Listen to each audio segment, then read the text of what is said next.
চাওক ৰঞ্জিত বসুমতাৰী ওৰফে ফেৰেংগা তেখেতৰ মন্তব্যটো ময়ো শুনিছো ইতিমধ্যে তেখেতৰ মন্তব্যৰ প্ৰত্যুত্তৰ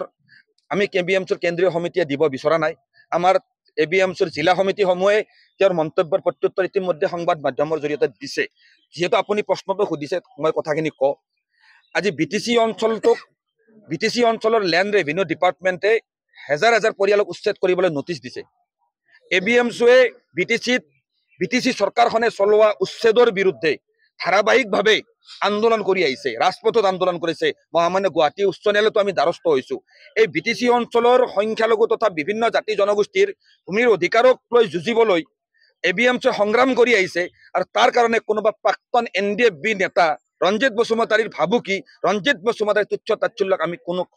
গুৰুত্ব দিয়া নাই ৰঞ্জিত বসুমতাৰী ডাঙৰীয়া নেতৃত্বাধীন এনডিএফবিয়ে যেতিয়া হাতত অস্ত্ৰ লৈ আন্দোলন কৰি আহিছিল সেই সময়তো এবিএমচিয়ে একে আৱাজেৰে একে কণ্ঠেৰে এনেকে আমি জনগণৰ ভূমিৰ অধিকাৰৰ কথা কৈ আছিলো আৰু আজিৰ তাৰিখত ৰঞ্জিত বসুমতাৰী ডাঙৰীয়া বিটিসি কিবা ডিপাৰ্টমেণ্টৰ ইএম চাগে লেণ্ড ৰেভিনিউ আজিও আমি একে সুৰেৰে কথাখিনি কৈছো ৰঞ্জিত বসুমতাৰী ডাঙৰীয়া আচলতে নিজৰ মন্তব্যৰে এটা জাতীয় সংগঠনক যেতিয়া তুচ্ছ তাচ্ছিল্য কৰিছে এই মন্তব্যৰ দ্বাৰা আচলতে বিটিসি অঞ্চলৰ লক্ষ লক্ষ সংখ্যালঘু ৰাইজৰ আবেগত কিন্তু আঘাত দিছে কাৰণ এই বিটিসি অঞ্চলত বিভিন্ন জৰুৰীকালীন সময়ত বিভিন্ন সংঘাতৰ সময়ত এই বিটিসি অঞ্চলৰ সংখ্যালঘু ৰাইজৰ কাষত কোনো ৰঞ্জিত বসুমতাৰী থিয় হৈ থকা নাছিল কোনো ফেৰেংগা থিয় হৈ থকা নাছিল এবিএমচি থিয় হৈ আছিল আৰু সেই এবিএমচিক আজি ৰঞ্জিত বসুমতাৰী ৰূপে ফেৰেংগাই যি অপমান কৰিছে প্ৰমোদ বড়ো ডাঙৰীয়া নেতৃত্বাধীন ইউপিবিএল দলে যি অপমান কৰিছে ইয়াৰ অপমানৰ প্ৰত্যুত্তৰ মই টাইছন হুছেইনে দিব নালাগে এই প্ৰত্যুত্তৰ বিটিসি অঞ্চলৰ 10 লক্ষ সংখ্যালঘু ৰাইজে অনাগত সময়ত দিব